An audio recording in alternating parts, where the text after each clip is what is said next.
2014 में जब नरेंद्र मोदी के नेतृत्व में भारतीय जनता पार्टी की सरकार बनी, तभी से मैं भारतीय राजनीति में बदलाव को एहसास कर रहा था।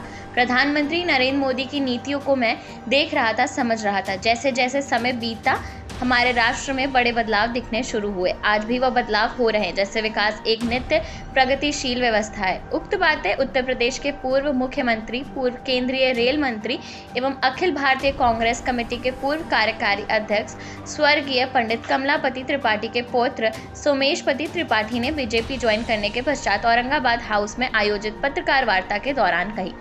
उन्होंने आगे कहा कि कांग्रेस पार्टी अब दिशाहीन हो चुकी है। आज कांग्रेस पार्टी में ना नेता है, ना नीति है और ना ही देश को आगे बढ़ाने की नीयत है। कहा कि वर्तमान कांग्रेस के नेतृत्वकर्ता तुष्टीकरण की राजनीति के चक्कर में इस बात को भूल चुके हैं कि कांग्रेस शुरू से ही सनातनियों की पसंदीदा पार्टी हुआ करती थी। कहा कि आज भारतीय जनता पार्टी एकमात्र ऐसी पार्टी है जो राष्ट्रहित को सर्वोपरि मानते हुए सनातन संस्कृति और परंपराओं का निर्वहन कर रही है। कहा कि मुझे प्रधानमंत्री नरेंद्र मोदी की राष्ट्र नीति और भाजपा संगठन की अनुशासनात्मक पद्धति ने प्रभावित किया। उन्होंने आगे कहा कि प्रधानमंत्री नरेंद्र मोदी ने अयोध्या में मंदिर निर्माण कर रामलला को स्थापित कर सनातन संस्कृति को पुष्ट किया। मेरे लिए यह एक अलौकिक घटना थी। सन 2014 के बाद आतंकी हमले लगभग बंद हो गए। आतंकी हमलों से आम नागरिकों में जो भय व्याप्त था वो धीरे धीरे समाप्त हो गया। कहा कि पीएम मोदी एक ऐसे सांसद हैं जो हमारे अपने परिवार के हैं। काशी का हर नागरिक उन्हें अपना परिवार मानता है। हम सबके लिए उनकी मेहनत सर्वविदित है। मेरे बाबा स्वर्गीय पंडित कमलापति त्रिपाठी के बाद यदि काशी का विकास हुआ तो वो प्रधानमंत्री नरेंद्र मोदी ने किया।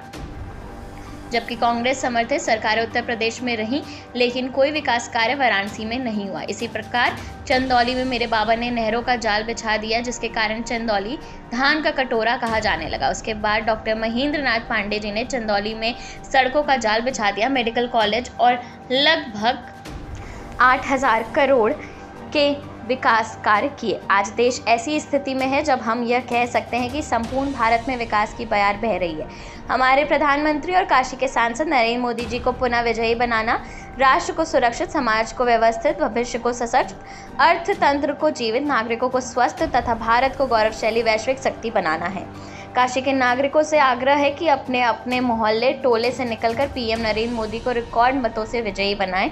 2024 का चुनाव सिर्फ एक आम चुनाव नहीं है, बल्कि हमारे देश के भविष्य के प्रति हमारा निष्ठा को दर्शाएगा। कहा कि प्रधानमंत्री नरेंद्र मोदी के पक्ष में मत देकर हम अपने राष्ट्र के प्रति अपनी जिम्मेदारी का निर्वहन करेंगे। कहा कि मैं उत्तर प्रदेश के पूर्व मुख्यमंत्री, भारत सरकार में केंद्रीय रेल मंत्री तथा अखिल भारतीय कांग्रेस कमेटी के कार्यकारी अध्यक्ष, स्वतंत्रता सेनानी व पत्रकार स्वर्गीय पंडित कमलापति त्रिपाठी का पौत्र एवं उनके कनिष्ठ पुत्र स्वर्गीय पंडित मंगलापति त्रिपाठी का पुत्र हूँ। दादाजी के देहावसान के पश्चात कुछ समय दिल्ली में रहने के बाद अपने पिता के साथ वाराणसी स्थायी रूप से निवास करने लगा। अपने बचपन के दिनों में मैं स्वर्गीय पंडित कमलापति त्रिपाठी जी के साथ रहते हुए भारतीय राष्ट्रीय राजनीति को बहुत करीब से देखा। भारत की राष्ट्रीयता का सनातन संस्कृति में क्या महत्व है, इस पर उनके विचार जानने का अवसर मिला। कहा कि 22 अप्रैल 2024 को माननीय उप मुख्यमंत्री ब्रजेश पाठक ने मुझे भारतीय जनता पार्टी की सदस्यता ग्रहण करवाई। पत्रकार वार्ता में भाजपा जिलाध्यक्ष एवं एमएलसी हंसराज विश्वकर्मा, महानगर अध्यक्ष विद्यासागर राय, क्षेत्रीय मीडिया प्रभारी नवरत्न राठी, सह मीडिया प्रभारी संतोष सोलापुरकर, शैलेंद्र मिश्रा प्रमुख रूप से उपस्थित रहे। अब देखिए, टीएमसी कैसे चलेगी उसके बारे में मैं क्या जानूँ। मुझसे कोई मतलब नहीं, कांग्रेस से मुझसे कोई मतलब नहीं। बात भाजपा की है तो उसके बारे में तो जैसा संगठन कहेगा, जो संगठन का आदेश होगा उसकी पालना होगी। उसमें किसके मन में क्या है ये उनकी परेशानी है, मेरी नहीं है। मैं जहाँ हूँ वहाँ मैं मजबूती से हूँ। मैं भाजपा में हूँ तो मानसिक तौर पे, फिजिकली, शारीरिक तौर पे, हर तरह से मैं भाजपा में हूँ। तो मुझे उसके अलावा सोचना क्या है? अब सोचना दूसरों को है, जिसको जो सोचना है वो सोचे। नहीं, आपके भतीजे भी प्रत्याशी हैं, आपके परिवार से जो लोग कांग्रेस से जुड़े हैं, कांग्रेस की भी तमाम जगहों पे, खुद बनारस में भी कांग्रेस के इंडिया गठबंधन के घटक दल के तौर पे प्रत्याशी हैं। तो ऐसे में प्रचार करना पार्टी के लिए, कितना आप भी परिवार के लोगों के बीच सामने होंगे एक दूसरे लोगों के खिलाफ, तो उस समय उस परिस्थिति का सामना कैसे करेंगे? देखिए, ये हमारी सनातन संस्कृति है, इसको आप समझ पाएँ तो समझें, सनातन संस्कृति जो है वो हमको अपनी विचारों की अभिव्यक्ति करने से कोई रोकती नहीं है, और ये सीख मुझे मेरे बाबा ने दी। आज मैं उसी सीख का पालन कर रहा हूँ। टीएमसी हो, समाजवादी पार्टी हो, क्योंकि इंडिया अलायंस में तो पता नहीं कितनी पार्टियां हैं, मैं आज तक समझ ही नहीं पाया। चाहे अब कांग्रेस हो, तो अब उसमें किसका क्या विचारधारा है, वो कैसे उसको करेंगे और मेरे प्रति उनके मन में क्या प्रश्न है, इस प्रश्न का जवाब ढूंढने का काम उनका है, मेरा नहीं। क्योंकि मैंने तो अपने प्रश्न का जवाब ढूंढ लिया, मेरे प्रश्न का जवाब भाजपा है और मैं भाजपा के साथ। फिर तो एक सवाल ये भी उठता है ना कि परिवार के आप वरिष्ठ हैं और आपके परिवार के लोग भी जो ट्रैक है उस ट्रैक से भटक गए हैं, चाहे ललितेश हो चाहे परिवार के अन्य सदस्य हो, जैसा अभी आपने कहा। तो भटक गए मैंने ये नहीं कहा, ये उनकी विचारधारा है, उनको अपनी अभिव्यक्ति और अपनी विचारधारा के अनुसार चलने का पूरा अधिकार है। मतलब यही तो लोकतंत्र है। मतलब ललितेश वगैरह को आप लोग जल्दी बीजेपी में शामिल कराएंगे या फिर उनको सही ट्रैक पे लाने की बात करेंगे? मैं नहीं करा सकता, मैंने तो पहले कहा था, जब वो टीएमसी में जा रहे थे तो उसके पहले मैंने कहा कि भाजपा में चलो, नहीं गए। सोमेश पति जी, चुनाव का वक्त है, औरंगाबाद हाउस का प्रभाव पूरे भारत पे होता था चुनाव में, आखिर आप कहाँ तक अपना प्रभाव देंगे? मैं अपना प्रभाव क्या दूंगा, मैं तो संगठन को के साथ चलूंगा, प्रभाव संगठन का होगा।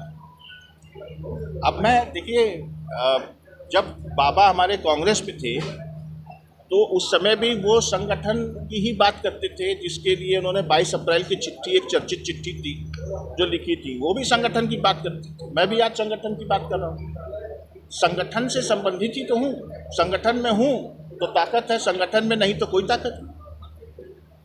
बदलाव का यही समय आपको उपयुक्त क्यों लगा? जैसा मैंने बताया, उपयुक्त इसलिए लगा क्योंकि ये वो समय था जहां हमको ये निर्णय लेना था। अगर ललितेश पति जी